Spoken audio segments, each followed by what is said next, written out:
इसके अलावा भारत का उद्धार न हुआ था और न आगे होगा।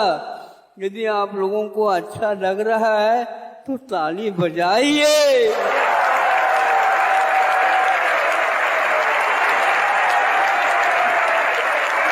जो पाप करता है आत्मा को गर्त में और पहुंचा देता है। धर्म की परिभाषा क्या है वस्तुतः? वो यह है कि पुनाति आत्मानं पवित्रीक्रियते अनेन इति धर्म है। जो आत्मा को पवित्र बना देता है और जिससे सारे अमंगल टल जाते हैं, उसका नाम धर्म है। इसलिए वह नेचर को भी, स्वभाव को भी धर्म कहा है।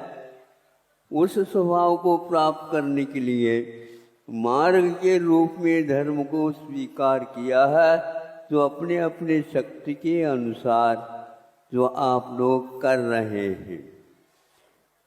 विदेशों में धर्म की परिभाषा क्या है? तो विदेशों में धर्म की परिभाषा एक प्रकार से रिलीजन का है।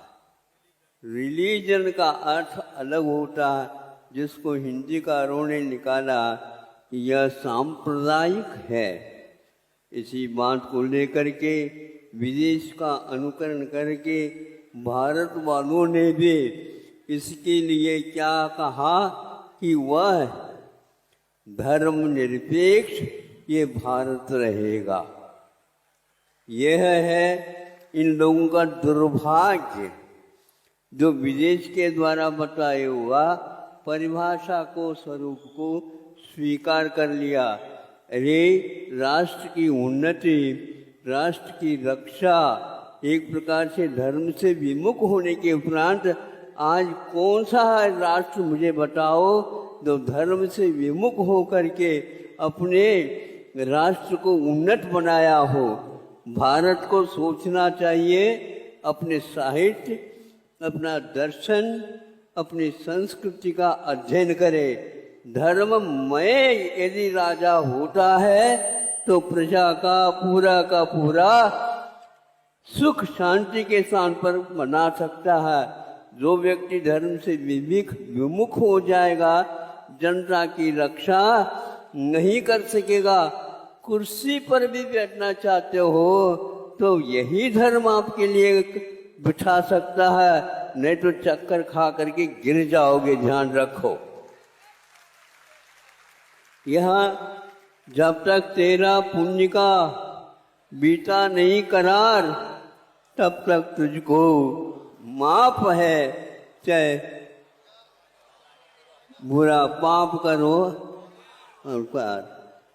यह निश्चित है, एक बार घड़ा भर जाएगा तो नामो निशान भी आप लोगों में मिट जाएगी।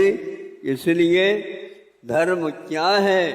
कोई भी व्यक्ति अनाश्रित है, उसको आश्रय दे करके, उसको अभय का हाथ दिखा करके तुम चिंता मत करो, तुम्हें क्या चाहिए? पूरा मैं धर्म से चल रहा हूँ, लेकिन पूर्व में किए हुए पाप के कारण मैं अपने घर को सही चला नहीं पा रहा हूँ। लेकिन मेरी प्रतिज्ञा है, मैं किसी भी प्रकार से हिंसा की ओर नहीं जाऊंगा। ऐसे जब सामने वाला व्यक्ति कहता है तो श्रीमानों का कर्तव्य होता है उसके लिए यथा योग्य सब दे करके, अपने परिवार के समान समझ करके उसको गले लगा लेना चाहिए। अन्यत्र पैसा खर्च करने की अपेक्षा से परिवार जो धर्म विमुख न हो जाए, शील से विमुख न हो जाए, कर्तव्य से विमुख न हो जाए, अज्ञान की ओर न जाए, उसके लिए परिवार को जो व्यक्ति लाता है उसको हम क्या अधर्म कहेंगे? नहीं कह सकते हैं। इसलिए भारतवासियों को कहना है हमारा, यहाँ पर शास्त्रों में लिखा है लोक संग्रह करो, लोक संग्रह नहीं, लोक संग्रह करो। ये लोकतंत्र है और लोकतंत्र में रह करके आप धर्म निरपेक्ष की बात करते हो, ये बिल्कुल गलत है। ये शिक्षा विदेशी शिक्षा का परिणाम है। इसलिए जल्दी जल्दी यदि आप संविधान पुस्तिका बनाते तो उसमें धर्म निरपेक्ष नहीं, धर्म सापेक्ष, दयामय धर्म हो, इसके अलावा संसार में कोई धर्म नहीं। जिसको पीड़ा हो रही है, कष्ट हो रही है, उसमें वह तड़प रहा है, उसको देख करके जिस व्यक्ति के आंखों में पानी नहीं आता है, तो यह क्या नारियल के जो आंखें हैं क्या, जिसमें से कुछ भी नहीं निकलता? सोचो, विचार करो।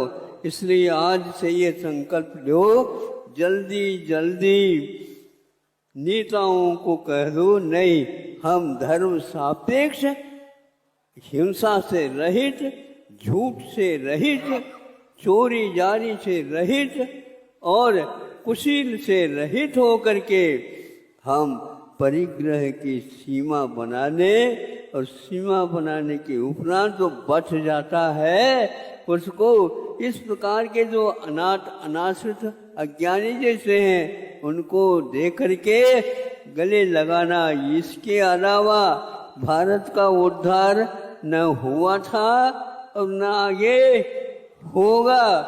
यदि आप लोगों को अच्छा लग रहा है तो ताली बजाइए।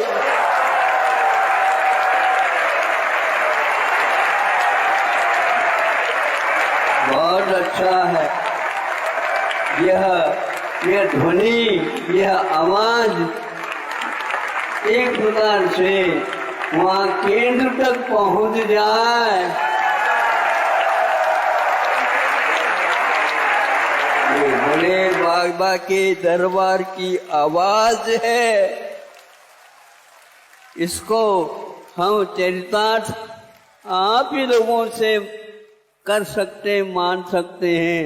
और कोई भी नेता चुन करके आते हैं, किंतु हम क्या करें, हम मजबूर हैं। मजबूर भले हो लेकिन मजदूर मत बनाओ दूसरे को। हाँ, ये मजबूती के साथ आपको करना है। इसलिए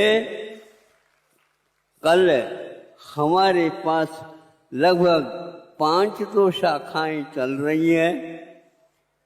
प्रतिमास्थली की ओर से हजारों बच्चियां जहाँ पर विद्या अध्ययन करती है, संस्कार पाती है, इन सबको देख करके और समाज के सब एकत्रित होकर के 170 से 75 कम से कम पढ़ी लिखी नहीं समझे, वो सारे के सारे प्रतिज्ञाबद्ध हो गए आपके सामने।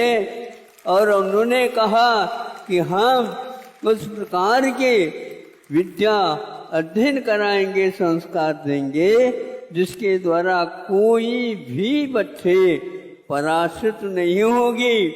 यदि मान लो उनके लिए और विशेष कष्ट दिया जाता है तो उसके लिए ऐसा ऐसा संस्कार दिया जाएगा जिसके द्वारा वह 10-10, 20-20 और बच्चियों को तैयार करके स्वाश्रित और पराश्रित नहीं, स्वाश्रित होकर के माता पिता भाई बहन परिवार की, और इतना ही नहीं, राष्ट्र के लिए भी अपना योगदान देने के लिए प्रतिज्ञाबद्ध हो गई।